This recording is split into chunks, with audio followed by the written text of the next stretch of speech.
노포대학교 박찬표입니다. 사실 정당의 문제는 외부 연구자들이 가장 들여다보기 힘든 부분입니다.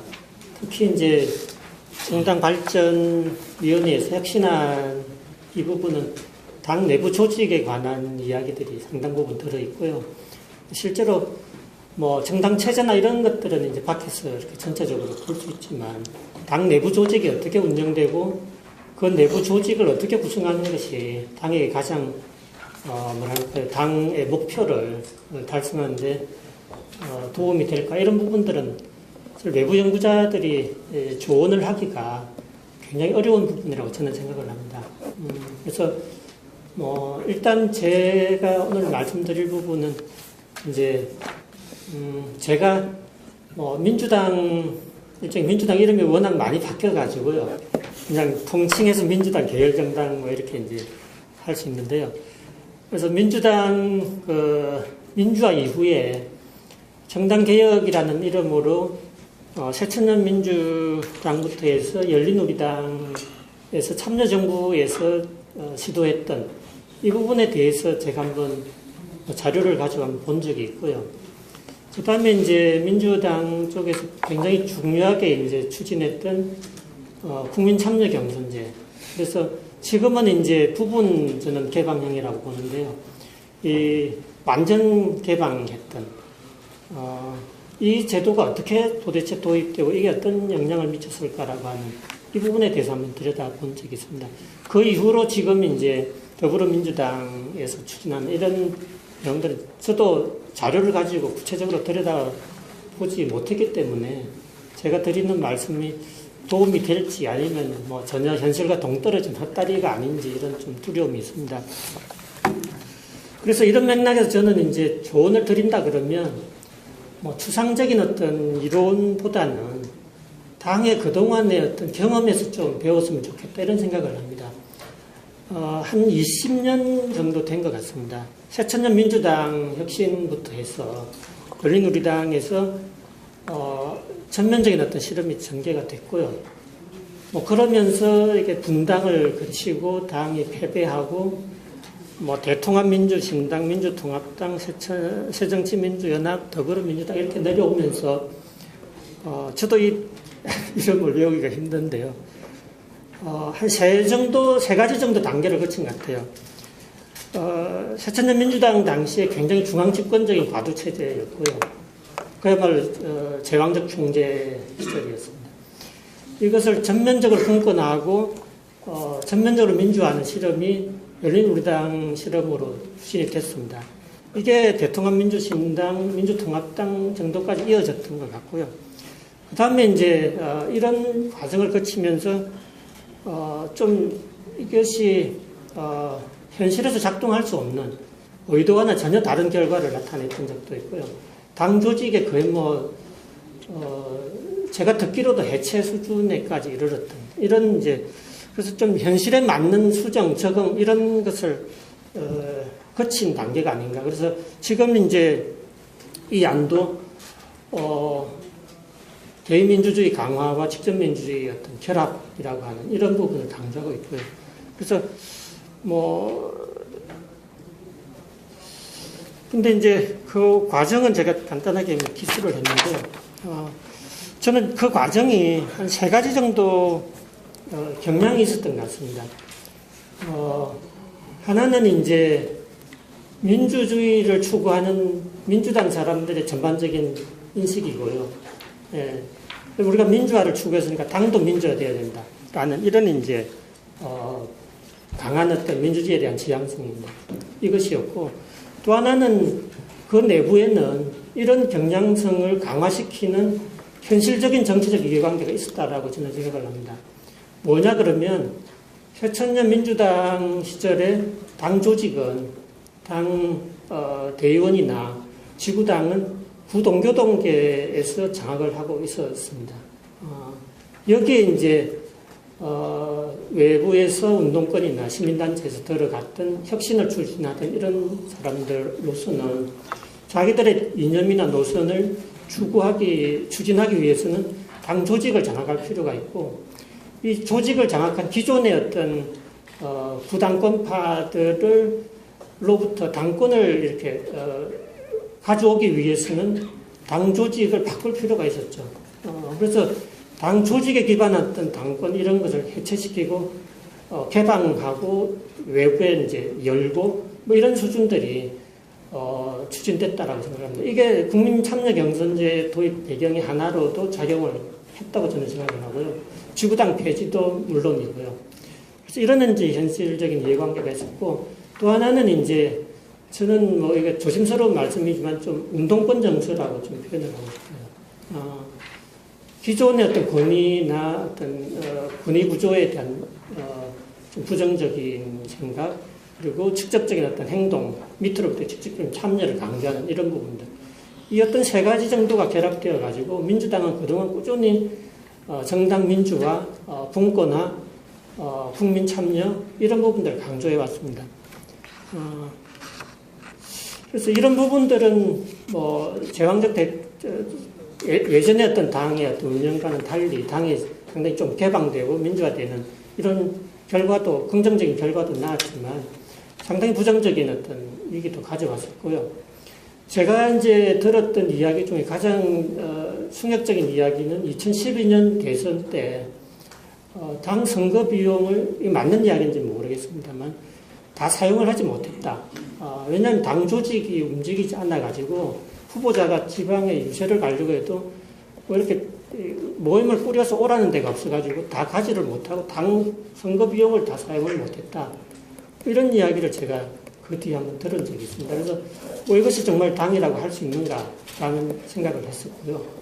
그러면 과연 2017년 대선 승리는 당 조직을 제대로 재건하고 당 조직이 효율적으로 움직이고 이것을 통해서 당 지지자와 일반 국민들을 선거에 득표에 동원하고 참여시키고 했던 이런 당의 어떤 재건이나 혁신의 결과로서 2017년 대선 승리가 이루어졌던가 아니면 촛불에 편성해서 정말 저쪽에서 워낙 이제 죽을 썼으니까 반사이익적으로 그냥 승리한 것인가. 쉽게 승리하고 나니까 그런 것에 대한 반성이 좀 부족하지 않는가 이런 생각을 합니다. 그래서 지금 이제 당을 다시 혁신한다고 할 때 그동안 한 20년간 여당도 해봤고 야당도 해봤고 당이 뭐 한 자릿수 정도로 지지율이 떨어져도 봤고 지금 50%를 넘기기도 하고요. 뭐 분당도 했고 재창당도 하고 무수한 어떤 과정을 거치면서 여러 가지 실험을 해봤는데 이 과정에서 정말 많은 것을 배울 수 있다라고 저는 생각을 하고요. 그래서 이런 어떤 당 자체 역사적 경험에서 배우는 것이 가장 중요하지 않을까 이런 생각을 합니다. 정당 조직 이론 차원에서 세 가지 정도만 말씀을 드리면, 이제 정당 조직과 관련해서 가장 이제 정교한 이론을 개발했다고 하는 사람이 파네비앙코라는 학자라고 합니다. 이 사람이 이제 뭐 좀 경청할 만한 이야기를 하는데요. 정당은 이제 조직을 유지하고 목표를 달성하기 위해서 그 참여자들에게, 지지자들에게 두 가지 이제 요인을 제공해야 된다. 하나는 이제 공동 요인이고 하나는 선별 요인이다. 공동 요인은 참여자나 지지자들에게 모두 다 제공하는 것으로서 이것을 통해서 당은 외연을 확대를 합니다. 그렇지만 인간은 또 어떤 이념이나 연대나 그 정체성 이런 것만 가지고 움직이는 것은 아니고 구체적 자기 이익에 또 기반해야 되니까요. 선별 요인을 부여할 필요가 있다. 권력이나 지위나 구체적 물질적인 어떤 이해나 이런 부분들입니다. 대체로 이제 민주당은 그동안 당의 외연을 확대하는 이런 과정 또는 당의 민주화를 이제 분권화를 추진한 이런 과정에서 이 공동 요인을 많이 강조를 해왔습니다. 기존에 가졌던 선별 요인도 다 공동 요인화하는 이런 그러니까 이 부분이 이제 말하자면 당의 어떤 선출권을 일반 당원들에게 다 이제 나눠주고 대의원들 권한을 약화시키고 심지어 공직 후보자 선출뿐만 아니라 당대표 선출권까지도 일반 국민에게까지 개방했던 적도 있다고 제가 알고 있습니다. 그래서 당을 넓히려고 했었습니다. 이렇게 되면 이제 선별 요인이 약화되니까 당 조직이나 당의 정체성이나 이런 것은 약화되기 마련입니다. 그래서 민주당은 대체로 이제 뭐 이걸 수평적 조직화, 수직적 조직화 이렇게 이제 개념하는 학자들도 있고요. 민주당에 대해서 이렇게 들여다봤던 학자들이 대부분 다 동의하는 부분은 민주당은 너무 공동 요인을 강화하다 보니까 선별 요인이 너무나 약화됐고, 그래서 당 정체성이나 조직이나 당 리더십이나 이런 것이 너무 약화됐다. 이렇게 이제 이야기를 합니다. 또 하나는 이제 정당은 공직을 추구하는 자들에게는 공유제라는 이야기를 합니다. 왜냐하면 공직에 나아가고 선거에서 승리하기 위해서는 정당이 필요한 거죠. 당의 공천이 필요한 거고요. 당 이름이 필요한 거고. 그런데 우리 풍토에서는 정당은 굉장히 국민들에게 좀 반정당 정서, 반정파 정치적인 이런 정서가 강하니까 당 활동을 열심히 할수록 국민들에게 좀 이렇게 구태 정치인 뭐 이렇게 찍히는 부분들이 있습니다. 그래서 일반 국민들에게 어떤 뭐 지지도를 높이기 위해서는 좀 초정파적인, 초정당적인 이런 이미지를 구축할 필요가 있습니다. 그러니까 이제 당 소속 사람들로서는 당의 이점은 누리면서 당의 발전을 위해서 자기가 헌신할 부분은 헌신하지 않고 무임승차하려고 하는 이런 문제들이 생깁니다. 이걸 해결하기 위해서는 당의 리더십이 필요하고 당 조직이 필요하고 어떤 기울이 필요합니다. 이건 상당히 민주주의와는 약간 상충할 수 있는 문제입니다. 그래서 이것 간의 어떤 균형이 필요하다는 거고요. 또 하나는 이제 보요키라는 이제 유명한 정치학자가 정당의 조직을 세 가지 정도로 구분해서 이야기를 합니다. 하나는 유권자 속의 정당이고요. 하나는 조직으로서의 정당이고 하나는 이제 정부 속의 정당입니다. 대체로 민주당은 정당 민주화를 그동안 강조해왔기 때문에 유권자 속의 정당을 부각을 시켜왔습니다. 당원을 확대하고요.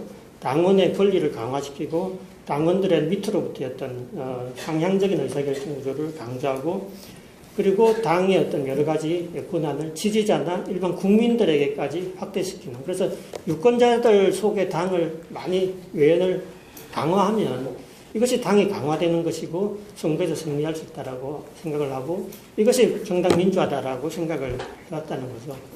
근데 이제 서구에서도 당의 어떤 이 당원들은 약화되는 것이 현실이고요. 당원들과 당 지지자들과 당의 어떤 조직적인 결속은 점점 약화된다라고 많이들 이야기를 합니다. 우리도 이제 그런 상황이고요. 그런데 이제 이 세 가지 조직 중에 최근에 와서는 이제 이런 이야기를 합니다. 파티 위다우트 파티전. 당원 없는 정당도 가능하다라는 이야기입니다. 원래 정당은 원내 집단들이 정책을 두고 경쟁하는 과정에서 발생하는 것이죠. 자, 이렇게 정부 속의 정당입니다. 집권당이고 대통령을 배출하고 의회에서 다수당. 이런 어떤 정부 속의 정당 그리고 조직으로서의 정당이 왜 중요하냐 그러면 이것이 뚜렷할 때는 유권자들에게 뚜렷한 어떤 자기가 선택할 어떤 표식을 상징을 유권자 선택을 아주 쉽게 해주는 어떤 뚜렷한 목표를 제공해 준다라는 거죠. 네. 그래서 최근에 이제 문재인 대통령께서 선거 기간에 강조했던 말이 있습니다. 민주당 정부를 만들겠다. 네. 수차례 강조를 했습니다. 최근에는 제가 들어본 적이 없습니다. 이 정부를 무엇이라고 부를까라고 이야기를 했을 때 문재인 정부로 불러달라라고 답변을 대답을 했다고 합니다. 최근에 이제 여러 사람들이 집권당이 어디 보이느냐, 집권당이 안 보인다. 심지어는 행정부처도 잘 안 보이고 청와대만 보인다 이런 이야기를 합니다. 이건 심각한 문제라고 생각을 합니다. 국민들의 요구나 지지자들의 요구가 결국 집권당으로 집권 세력으로 올라가는 통로는 집권당이고 그런 의미에서는 다시 민주당 정부로 만들어야 되는 이런 것이고 이러기 위해서는 저는 이제 유권자 속의 정당이 아니라 정부 속의 정당 이런 것을 좀 강조. 그러니까 당의 리더십이나 정체성 강화나 이런 부분들이죠. 그다음에 이제 구체적 문제로서는 여기 이제 당헌 당규에 따르면 이제 당 조직이 네 부분으로 이렇게 구성되어 있더라고요. 들여다보니까 당원과 대의기구고요. 그 다음에 집행기구, 원내조직, 지방조직입니다. 그러니까 지금 혁신안도 정당민주화나 직접민주주의 강화 이런 쪽은 조금 글쎄 대의민주주의하고 이제 조화를 시켰다 그러지만 강조점이 있다 보니까 제가 생각할 때는 당원, 대의원기구, 지방조직 이런 쪽에 좀 중점이 가 있고 집행기구나 원내조직 이런 부분은 좀 약한 것 같습니다. 물론 여기도 이제 당무위 내실화나 중앙당에 대한 어떤 제약을 좀 해소하는 이런 문제들이 있지만 저는 이 부분이 특히 지금 정당 민주당은 야당이 아니고 운동정당이 아니고 집권당입니다.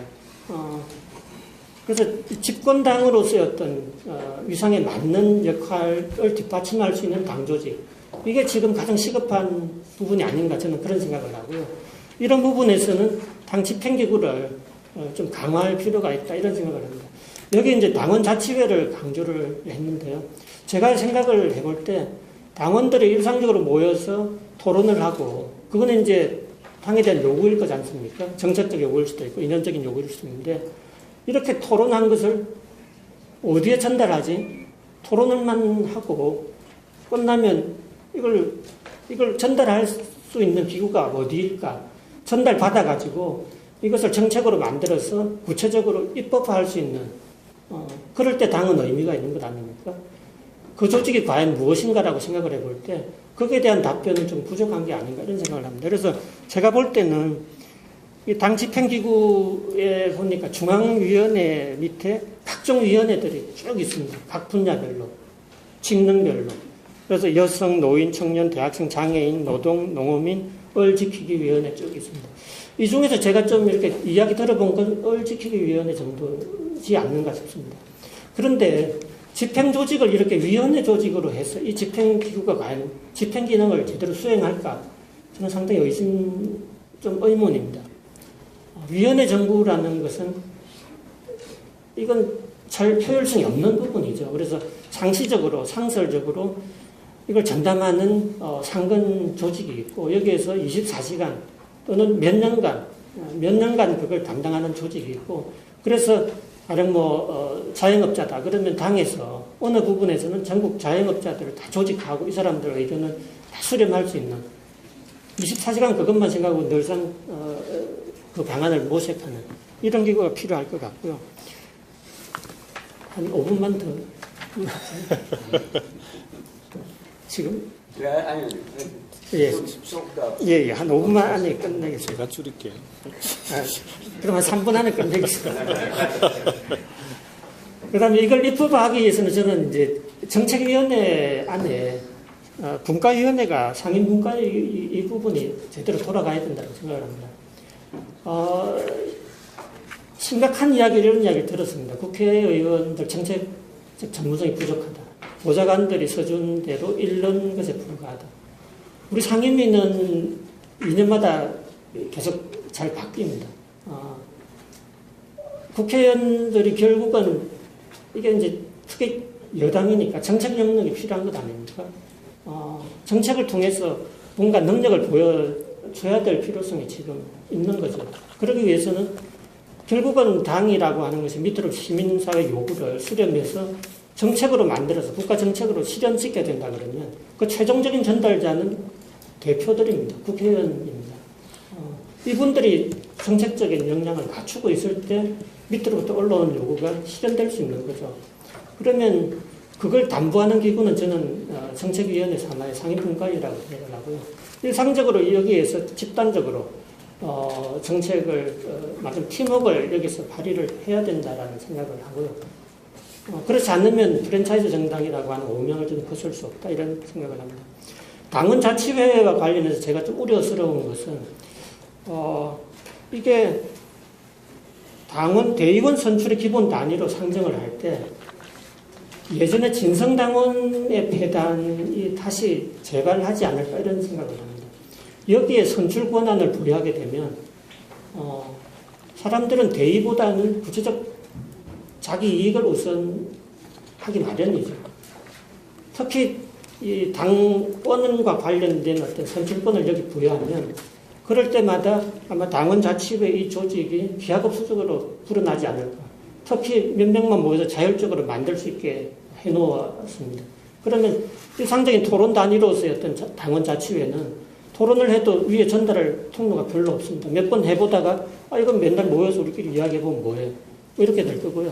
현실적인 권한이 여기 부여된 그 기회에 그 시기가 닥쳐오면 굉장히 아마 그때는 활성화될 어떤 그런 우려가 좀 나타납니다. 그동안 뭐 역사 같은 것을 이렇게 볼 때 좀 그렇다는 이야기고요.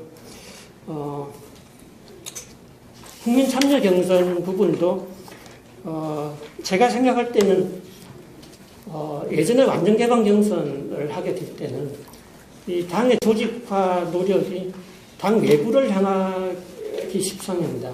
왜냐하면 외부에서 많이 조직화할수록 당원은 한정되어 있고 일반 국민들은 얼마든지 조직해서 자기 어떤 지지 기반으로 만들 수 있으니까요. 그래서 이 당의 어떤 공천권들 특히 대통령 후보 선출을 둘러싼 이럴 때가 당 조직을 확대할 수 있는 가장 결정적 시기 아닙니까? 이럴 때 당의 어떤 조직화 시도가 당 내부를 향할 수 있도록 유인하는 장치가 저는 필요하다 이런 생각이고요.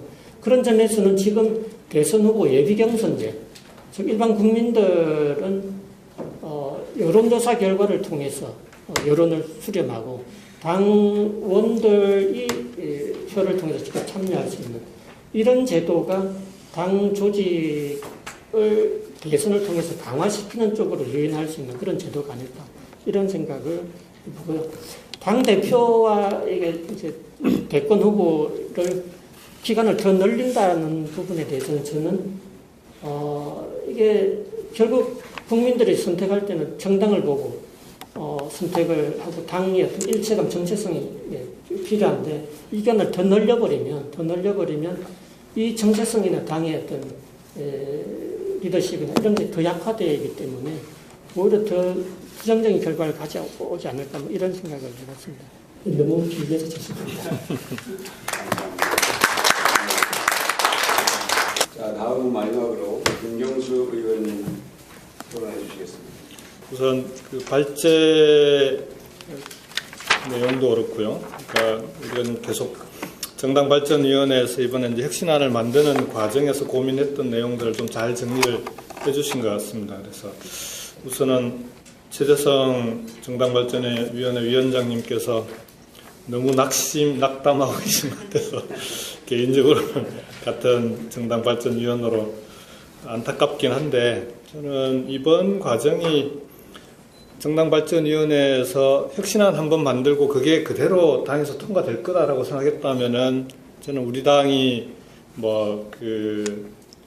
어찌 보면은 정당발전위원회 안을 수기하거나 토론하는 과정 없이 통과되는 그런 당이 되어버리는 것일 수도 있다. 그런 점에서 오히려 거꾸로 이번 과정을 통해서 우리가 만든 혁신안을 어떻게 제대로 실천하는 과정으로 만들어내는가 하는 게 이제 과제로 남아있는 거 아니냐 그런 생각이 듭니다. 그래서 너무 자리에 안 계시네요.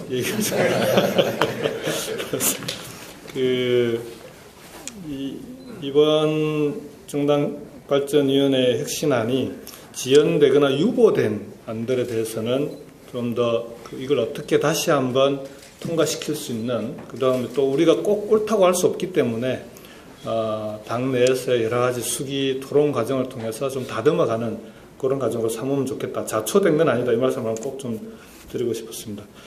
그리고 우리 박찬표 교수님께서 이것만 하나 좀 답변을 드리고 가야 될 것 같은데 2012년 대선 선거비용 문제를 말씀하셔가지고요. 이 부분은 당시에 이제 안철수 후보가 단일화를 해야 되는데 새정치를 들고 나오면서 반값 선거비용을 들고 나왔어요. 그래가지고 불가피하게 거기에 대해서 우리 문재인 후보 쪽도 반값 선거비용을 같이 공략하는 바람에 선거비용을 긴축 재정을 할 수밖에 없었습니다. 그러면서 이제 선거비용을 최대한 아껴 쓰면서 남았다는 말씀을 좀 드리고 일부러 안 쓰려고 했던 건 아니냐. 우선은 정발위안에 대해서 말씀드린 대로 이 정발위의 활동이 정발위만의 활동으로 혹시 같은 건 아닌가? 이 자리에 우리 정발위원들도 많이 와 계신데요.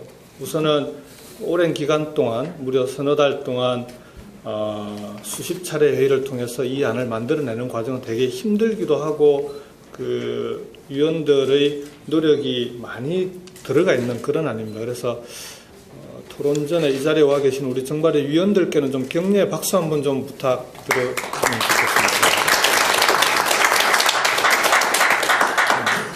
그래서 저는 이 정발위가 대단히 혁신적인 안을 우리 토론자들께서 여러 번 평가를 해주셨지만 그 안에 대해서는 대단히 높은 평가를 하는데 이게 이제 당내 기득권이라든지 또는 수기 토론 과정의 부족이라든지 이런 걸로 인해서 유보되거나 자초된 부분이 있는 건데 혁신적인 안을 우리도 기존 방식대로 추진했던 거 아닌가 하는 반성을 하게 됩니다. 그래서 오히려 이 혁신적인 안에 맞게끔 당원 자체를 제안을 했으면 어떻게 하면 당원들의 의견을 모아내는 좀 더 새로운 방식이나 또는 그 과정을 통해서 기득권을 돌파해내는 그런 좀 더 다양한 과정들을 밟았어야 되는 거 아닌가 하는 좀 아쉬움이 좀 있습니다. 여러 가지 우리 최재성 위원장께서 고군분투하시면서 혼자서 전국을 다니시고 강연하고 하셨는데 너무 우리 위원장님께만 짐을 드렸던 것 같다는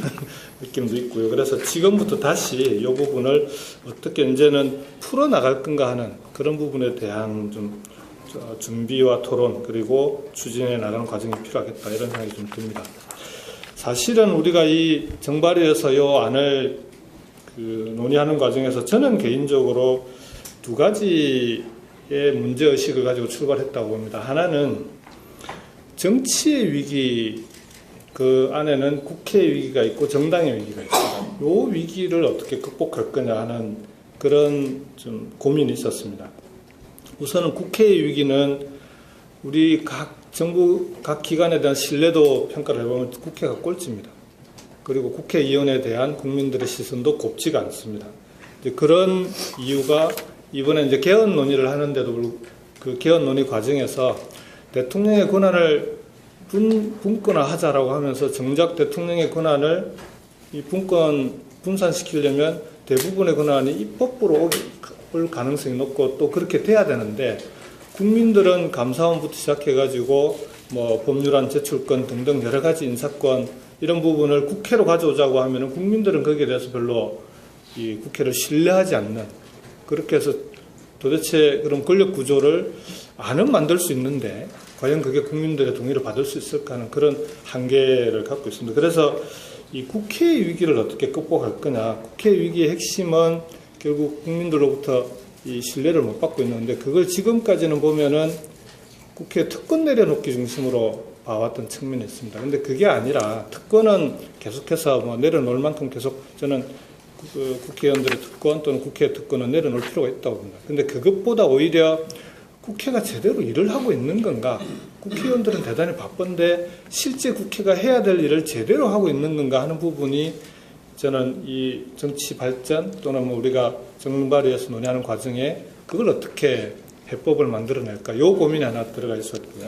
그 부분에는 국회가 국민들의 갈등을 국회로 다 끌어들여서 용광로처럼 녹여내고 갈등과 대립을 조정하는 그런 조정자 역할을 해야 되는데 지금은 거꾸로 국회가 갈등과 대립을 정복시키는 재생산하고 정복시키는 역할을 하고 있단 말이죠. 그렇다면 이걸 어떤 식으로 풀어낼 거냐 하는 게 하나 있습니다. 거기에 이제 우리 정당과 국회 관계에서 이 부분을 풀어보자라고 하는 게 있습니다. 그게 이제 하나가 기본적으로 여러 토론자들께서 지적을 해주셨는데 이번에 이제 통과되지 않은 안 중에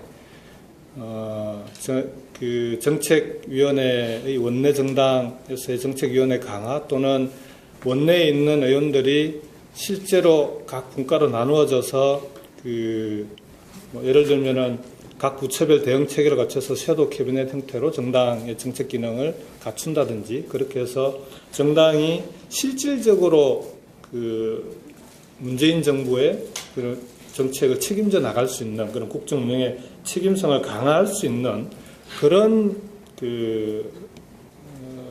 방안들을 좀 집어넣었습니다. 그런데 그게 이제 지금 제대로 통과가 안 된 거죠. 그래서 아까 민주당 정부 말씀을 하셨는데 실제로 문재인 정부가 민주당 정부가 될 수 있도록 하는 그런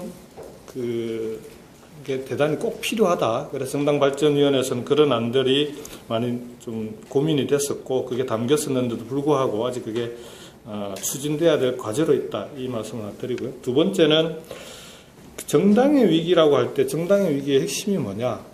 당원은 계속 늘어나고 당원은 있는데 당원이 참여할 수 있는 공간이 부족하다는 겁니다. 지역위원회는 지역위원회대로, 시도당은 시도당대로, 중앙당은 중앙당대로 당원은 많이 늘어났는데 그 당원들이 과연 어떤 활동들을 통해서 실제 우리 민주당의 당원으로서 역할을 제대로 할 수 있도록 해낼 것인가. 이게 이제 당원 자치회를 만들어낸 핵심적인 이유였습니다. 그래서 이건 전 앞으로 끊임없이 실험이 좀 필요하다고 봅니다. 당원 자치회라고 하는 게 단지 대의원을 선출하는 그런 기능이 아니라 오히려 생활 정치라고 얘기를 했듯이 지역위원회 내려가 보면은 지금 산악회니 그 다음에 이제 저희 지역위원회 같은 경우에는 뚫레뚫레라고 답사 모임 동호회가 있습니다. 그런 동호회가 그전에는 당 지역위원회에서는 아무런 역할을 할 수가 없었는데 당원 자치의 제도가 만들어지면서 실제로 당원들로 구성되어 있는 그 모임들이 당 지역위원회 활동에 실질적인 역할을 할 수 있는 그런 통로가 만들어진 거죠. 그래서 그런 생활과 정치가 결합되는 그렇게 해서 당원이 실제 정당의 활동에 역할을 할 수 있고 정당이 당원 중심의 그리고 당원 주권이 확대되는 정당으로 가보자라는 그런 고민들이 좀 담겨 있었다라는 좀 말씀을 드리겠습니다. 그럼에도 불구하고 저는 제도적으로 공무원 교원의 정치 참여 문제가 풀리지 않으면 지역위원회나 우리 권리당원들의 정치 참여 문제가 좀 더 이렇게 한 단계 업그레이드 되기에는 좀 한계가 있다. 그래서 이건 좀 제도적으로 꼭 풀어야 될 과제 아니냐 그렇게 생각합니다. 마지막으로 지금 정당발전위원회에 좀 더 보완이 필요한 사항 몇 가지만 말씀드리고 제 토론도 마칠까 합니다. 우선은 개헌에서 지방분권에 대해서 많이 강조를 하고 있는데 정당발전위원회에서 이 부분에 대해서도 논의도 하고 여러 가지 대책도 세웠지만 여전히 결과적으로 지금 놓고 보니까 국회 중심의 그런 정당 혁신안이 많이 있습니다. 그래서 이후에 지방분권 개헌과 지방분권 강화를 통해서 지방정부가 연방제 수준의 지방정부를 만드시겠다고 하셨는데 그렇다면은 그 지방정부에 대해서 대응하는 지방의회가 있어야 되고 그 지방의회의 활동을 책임질 수 있는 그런 지방정당 조직이 강화되지 않으면 이게 지방분권은 해놓고 정작 그 지방분권의 이 정치 시스템은 제대로 만들어지지 않는 그래서 정당이 지금부터 그 부분을 준비해 나가야 되는 거 아니냐. 그래서 시도당과 지역위원회의 역량 강화 그 중에서도 정책 역량을 어떻게 강해 나갈 것인가 하는 부분에 대해서는 좀 더 다양한 대책들이 좀 필요하겠다라는 생각이 들고요. 두 번째는 이 과정에 보면 이제 현역들의 기득권을 계속 견제하기 위해서 여러 가지 안들을 만들어 놨는데 저는 그것뿐만 아니라 우리 정당도 이제는 좀 성과 평가 제도라고 하는 부분들이 조금 객관성과 공정성을 담보할 수 있는 일상적인 평가 제도가 좀 도입될 필요가 있겠다라는 생각이 듭니다. 이게 이제 평가는 했는데 그때 위원회 형태로 만들어서 평가는 이루어지는데 그 평가에 대해서 불복하거나 거기에 대해서 불만을 갖는 그런 일들이 이제 계속 생기고 이의신청도 하고 하는데 요걸 좀 정부 같은 경우에는 정부 업무 평가를 계속 제도화하고 법도 만들고 해서 끊임없이 개발해 나가고 있는데 마찬가지로 정당도 정당 내에 여러 정치 활동에 대해서 평가를 할 때는 그 평가 기구도 제도화하고 상설화해서 실제 이 부분에 대해서 평가 결과를 좀 누구나 공정한 결과로 받아들일 수 있는 그런 장치가 좀 필요하지 않을까 하는 생각이 들고요. 마지막으로 여기 보면 아까 우리 이관우 박사님께서도 이제 강조를 하셨는데 당내 토론이나 수기 기능을 강화하는 부분에 있어서 이게 이제 저는 정당발전위원회의 정당혁신안을 가지고 우리 당내 수기 토론 기능을 강화해 나가는 그런 좀 실험적인 노력을 좀 해보면 어떨까 하는 제안을 좀 드립니다. 그러니까 지금 당무위원회와 최고위원회에서 의결 과정을 보면은 이게 과연 어느 정도 정당발전위원회에서 고민한 걸 충분히 이해하고 이 결론을 내렸을까 하는 의문이 있습니다. 실제로 거기에 대한 좀 안타까움도 있고 아쉬움도 있고 그렇다면은 최고위원회와 당무위원회를 통과시키기 위한